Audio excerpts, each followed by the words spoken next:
Prezados irmãos e irmãs do programa Arte Espírita em Foco, estamos aqui novamente, mais uma vez, para um vídeo no qual a arte espírita será comentada a partir de textos poéticos. O texto, vocês já sabem, aquelas pessoas que curtem o nosso canal já conhecem o autor.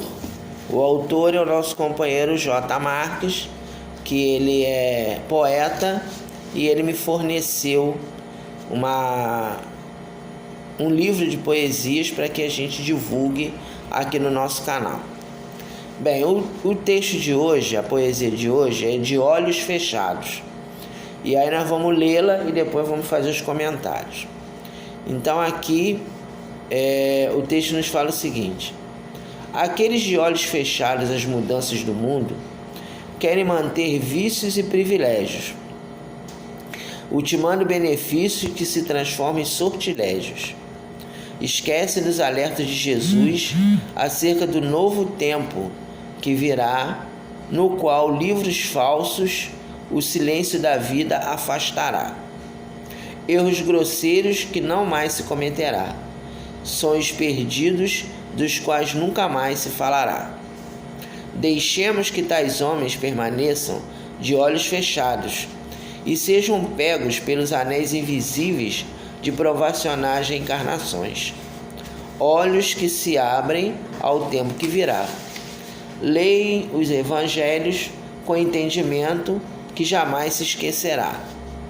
Honestidade a toda prova nesta hora se revolucionará. Oportunidade de homens sábios de uma vez por todas se erguerá. Sal na terra de gente que ao semelhante nada negará. Fechados permanecem os olhos dos cegos de espírito. Eles continuarão perdidos na estrada da evolução, colocando nos dias barreiras à grande transformação. Hoje riem-se de nós, chamam-nos de loucos e imbecis, articulam a lei humana a seu bel prazer, deixando famintos os sedentos do mundo. O dia da grande revelação está vindo. Sejamos aqueles que estarão preparados quando o nosso mestre chegar. Bem, então aqui está falando sobre aquelas pessoas que vivem de olhos fechados diante da realidade da vida espiritual. E nós, para comentarmos esse texto, nós vamos falar de dois filmes que nós vimos que, no nosso entendimento, ilustra bem esse aspecto. Um deles é um filme da década de 50, até em preto e branco, intitulado O Senhor Feudal.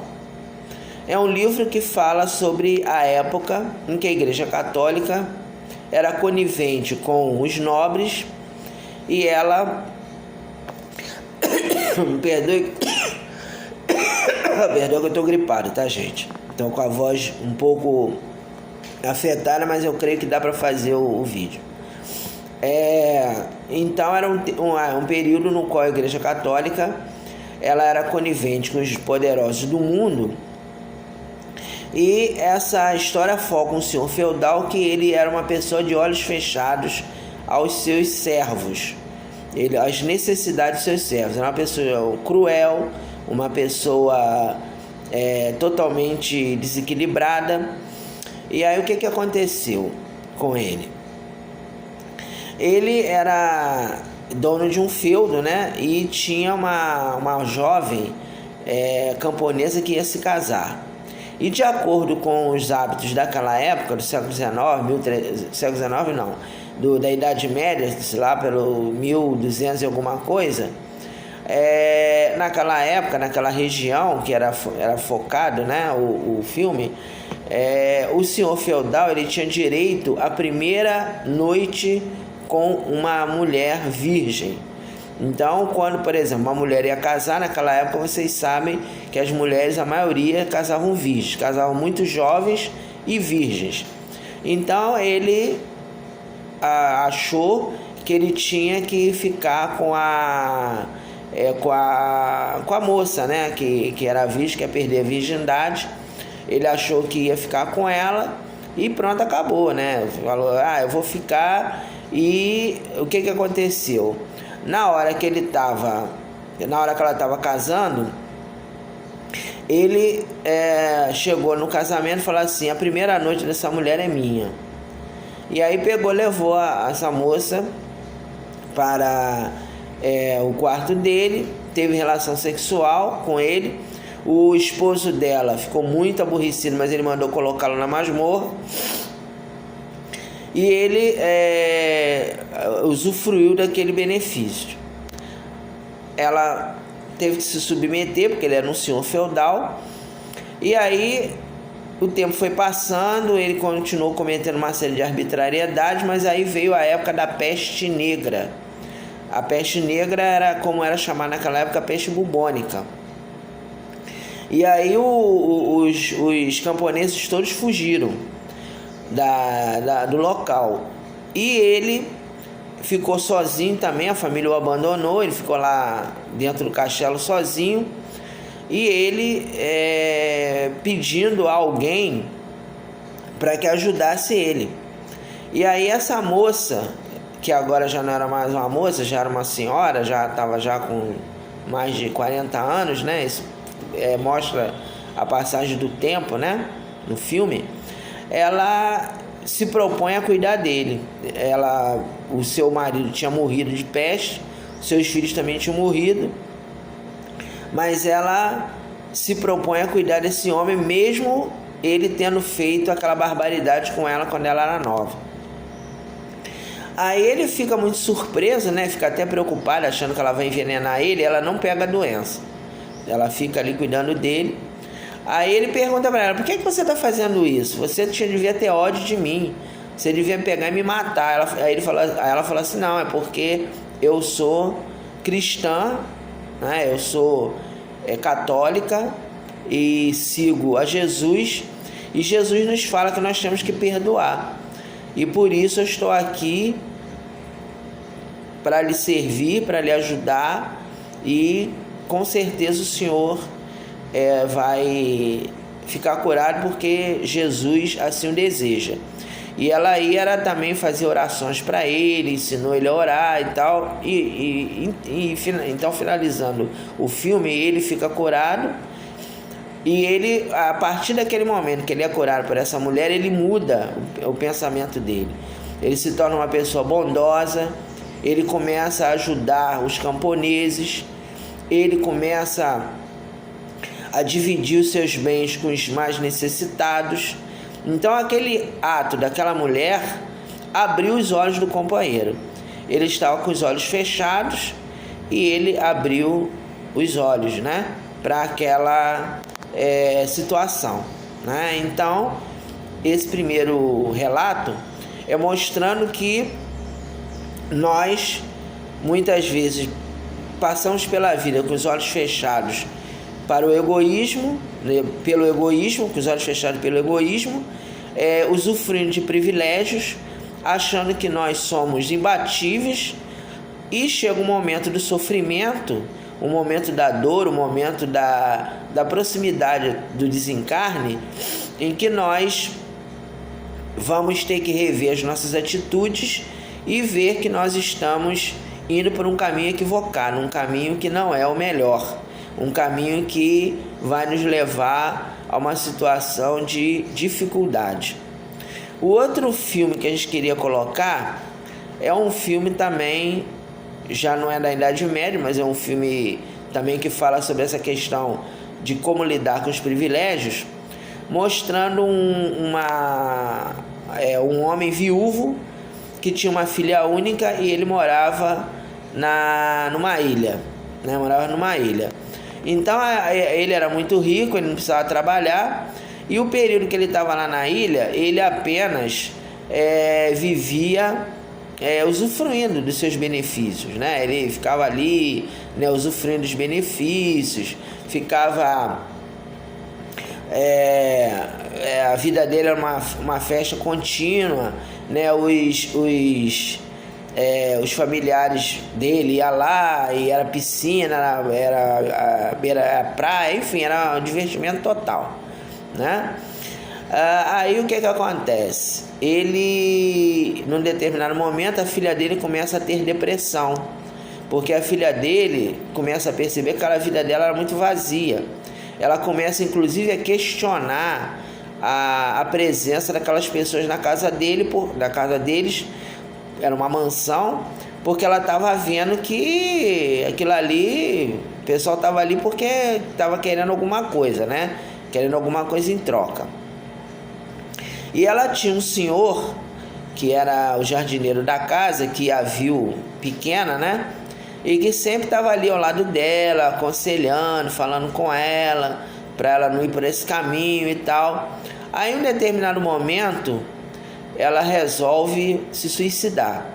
Ela pega um revólver, vai para o jardim, fica ali esperando o dia chegar para ela se suicidar.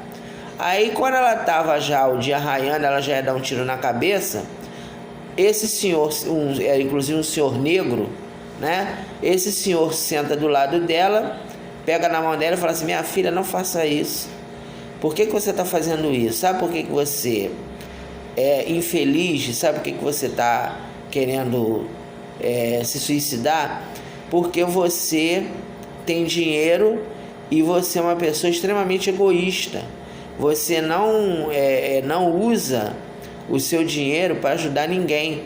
Você acha que o dinheiro é só para festa, para prazeres, para privilégios. Então, você tem que ter outros valores. Se você quiser, eu posso te ensinar. Aí ele não morava na ilha, ele morava num outro local. Ele falou assim: olha, você faz o seguinte, a partir de amanhã, quando eu sair do trabalho, você vai comigo lá onde eu moro. Eu moro numa vila lá no continente, e você vai comigo lá e eu vou te ensinar a ser feliz. Aí ela fala: tá bom, vou ver lá, vou tentar ver o que o senhor tem a me dizer. Aí no dia seguinte ela fala assim: papai, olha, eu vou lá na casa do fulano com ele e vou passear um pouquinho, sair aqui nessa ilha, ver o que eu faço e tal, né? Aí tá bom, aí ela vai com ele. Aí quando ela chega lá, ele mora num local muito pobre, com muita gente passando fome. E aí ele vai mostrando pra ela: ó, tá vendo fulano ali, ó, tá precisando disso, disso, disso. Tá vendo fulano ali, tá precisando disso, disso, disso. Tá precisando de médico, tá precisando de remédio, tá precisando de roupa. Aí ela fala assim: ué, mas o que eu tenho com isso? Eu não tenho nada com isso, o senhor me trouxe aqui para ver sofrimento, acho melhor me suicidar mesmo, porque o senhor veio aqui só para ficar me mostrando sofrimento, me mostrando coisas que eu não gosto, coisas que eu não estou a fim de ver. Aí ele fala: não, minha filha, é porque você não quer ser feliz. Sabe como você vai ser feliz? Você, ao invés de você ficar gastando teu dinheiro em festa, você pega a parte da tua herança, começa a vir para cá comigo e traz roupas, mantimentos, arranja médico para essas pessoas. Você vai ver, você vai se tornar uma pessoa que vai aprender a aliviar a dor do seu semelhante. Você fazendo isso, você vai ver que você vai ser feliz, que a sua vida não tem sentido porque você tem muito dinheiro e você usa só para você. Você é egoísta, você não consegue dividir o que você tem. Vamos tentar fazer isso? Aí ela vai lá, volta para a ilha, e aí ela fala assim: olha, eu vou te dar o dinheiro, quanto que você quer? Ele: a senhora vê aí quando é que a senhora pode me dar. Ela vai lá, pega lá uma joia lá, caríssima, fala assim: ó, você vai fazer o seguinte, tu vai vender essa joia, você vai comprar tudo que aquele pessoal necessita, mas eu quero ir com você. Você compra tudo, deixa lá na tua casa, e amanhã nós dois lá na casa daquele povo para ajudar, que eu quero ver se depois que eu ajudar eles, se eu vou me sentir melhor. Aí ele faz isso. Ele vai lá no continente com o barco, né? Ele tem o trabalho dele lá, cuidando do jardim do companheiro lá, do pai dela, e o pai dela fica assim meio estranho, né? Cara, o que você agora tá andando com esse negro, né? Naquele tempo, aquele negócio de racismo, esse cara, mas não, papai, é o fulano, né? Ele é nosso empregado há muito tempo, mas você agora deu pra andar com essa gentalha, né? Usando uma linguagem atual, com essa gentalha, esse camarada aí, o que ele tá botando na sua cabeça? Ela, não, papai, deixa eu andar um pouquinho com ele e tal, né? Tá. Aí no dia seguinte ele chega e fala assim, olha, dona fulana, eu comprei tudo o que aquele pessoal lá está necessitado. A senhora quer ir comigo lá na casa dele? Ela fala, quero ir sim, que você falou que eu gasto meu dinheiro à toa, que eu tô desperdiçando meu dinheiro, que se eu aprender a dividir, que eu vou me sentir melhor, eu quero ver se eu vou me sentir melhor mesmo. Porque se eu não me sentir, eu vou me matar. Eu já estou até levando aqui o revólver na bolsa, eu vou dar um tiro na cabeça na sua frente. Aí ele falou, então tá bom, vamos lá. Aí ele foi lá com ele tinha comprado remédio, mantimento, tudo que o básico que o pessoal precisava, né?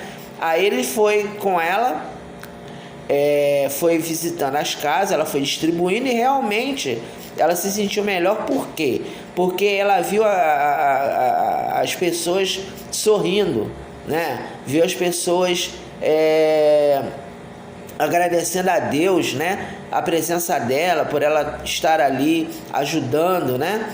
Então ela começou a ver que realmente a felicidade não era a festa, não era os prazeres. Ela abriu os olhos, né? Abriu os olhos para a caridade, para o amor ao próximo. E aí o filme termina ela se tornando uma benfeitora ali daquele local. Ela continuou morando na ilha, mas ela todo dia, toda semana, ela ia lá, levava mantimento,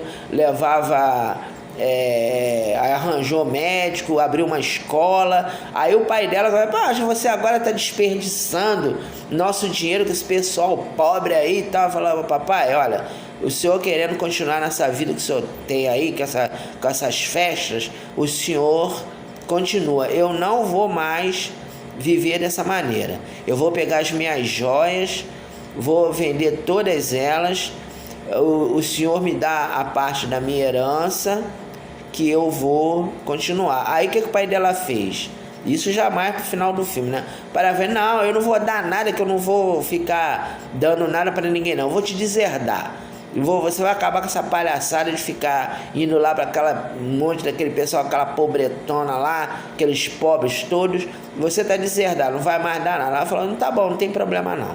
Aí o que ela fez? Foi morar lá. E aí ela tinha muitos amigos ricos, né? Naquele tempo já tinha telefone, já era a década de 50, esse filme é da década de 50. Ela começou a ligar para os amigos dela e falou, olha, eu estou precisando de uma doação, porque eu estou ajudando aqui um grupo aqui de um vilarejo que tem aqui perto da minha ilha, da ilha do papai. O papai me deserdou, eu briguei com ele, agora eu não tenho mais dinheiro. Será que vocês podiam me ajudar? E aí os amigos dela começaram a colaborar, botar dinheiro na conta bancária dela, e ela continuou ajudando. E aí um dia ela estava lá no Natal, e aí chega o pai dela com um grupo de amigos. O pai dela fala assim, eu vim aqui ver que besteira é essa que você está fazendo, não sei o que. Aí ela pega e fala assim, olha gente, esse aqui é o meu pai, ele que tem me ajudado a colaborar com vocês. Aí as crianças do lugar vêm, beijam o pai dela e tal. Aí o filme termina assim, o pai dela assim, surpreso, né? Aí ela fala, tá vendo papai? Agora eu sou feliz. Então o filme termina assim. Então esses dois filmes é pra gente ver que a gente tem que abrir os olhos para quê? A gente vive de olhos fechados para as coisas do mundo, né? Para as coisas do mundo espiritual. A gente vive só pensando porque eu quero ter dinheiro, eu quero ter grana, eu quero ter isso, quero ter aquilo. Tudo bem, isso não é problema, a gente pode ter tudo isso, tá? Mas nós não podemos esquecer que a gente não está aqui só para isso. Nós não estamos aqui só... Olha só o que o nosso irmão fala aqui, ó. Deixemos que tais homens permaneçam de olhos fechados e sejam pegos pelos anéis invisíveis de provacionais reencarnações. Quer dizer, se a gente não fizer o melhor que nós pudermos nessa existência, nós vamos pegar aí uma provação terrível. É por isso que tem muitos companheiros que reencarnam em situações muito difíceis, porque não se cuidam, não cuidam da parte espiritual, não cuidam da parte moral, né? A pessoa fica só ligado em ter, acumular, e achando que porque tem dinheiro, né, que é dono do mundo, que pode tudo. Então a gente não pode ter esse pensamento. Nós temos que ter um pensamento de que nós estamos aqui para ajudar. E aí você, mas eu não tenho dinheiro, se eu não sou rico. Ajude com uma palavra, ajude com uma palavra amiga, ajude com uma palavra de carinho, de afeto, né? Porque aí você será feliz. Nós vamos terminar então o nosso comentário de hoje, o nosso vídeo de hoje. Depois eu fiquei igual crítico de cinema, né? Falando de filme. Mas é que tem filmes que tem uma mensagem interessante, né? Eu não sei, não estou ganhando nada da Globo não, tá, gente? Mas não sei se vocês acompanharam essa novela agora, Amor Perfeito, né? Que o menino, o Marcelino, inclusive é baseado naquele filme Marcelino Pão e Vinho, que é um filme italiano. O menino tinha a vilã, né? Que era a Gilda, né? Eu sei que vocês não devem ter visto, né? Que muita gente não vê a novela, mas eu tô no momento que eu tô podendo assistir. Minha mãe gostava de assistir essa novela, aí eu ficava assistindo ali do lado dela, né? Aí a vilã morreu, ela se suicidou. Aí o garoto Marcelino, né, que era um menino muito bom, ele chegou para ela e falou assim, no caixão dela, falou assim: Dona Gilda, tenha certeza de que Deus vai lhe perdoar, né? Então, quer dizer, é isso, né? A gente tem que procurar ajudar encarnados e desencarnados. Então, concluindo aqui, eu vou fazer uma leitura de um texto evangélico, uma leitura evangélica, um texto chamado do Fogo e Dissensão. Jesus prosseguiu: minha poesia veio trazer uma espada de fogo que se acenderá sobre a terra. Até aqui, os poemas das sombras imperavam sobre o mundo. Manipulados pelas mãos inábeis de poetas inseguros, estes poemas desvendam miragens imperfeitas, cânticos imprecisos, fantasias falaciosas. Embalados pela fugacidade desses poemas, os homens adormeciam, encantados pelos cânticos de sereias inexistentes. As mulheres soltavam os cabelos e refrescavam a face contra o vento do entardecer, gemendo de solidão. As crianças construíam castelos de areia e julgavam-nos indestrutíveis. Os velhos choravam ao relembrarem façanhas da juventude perdida.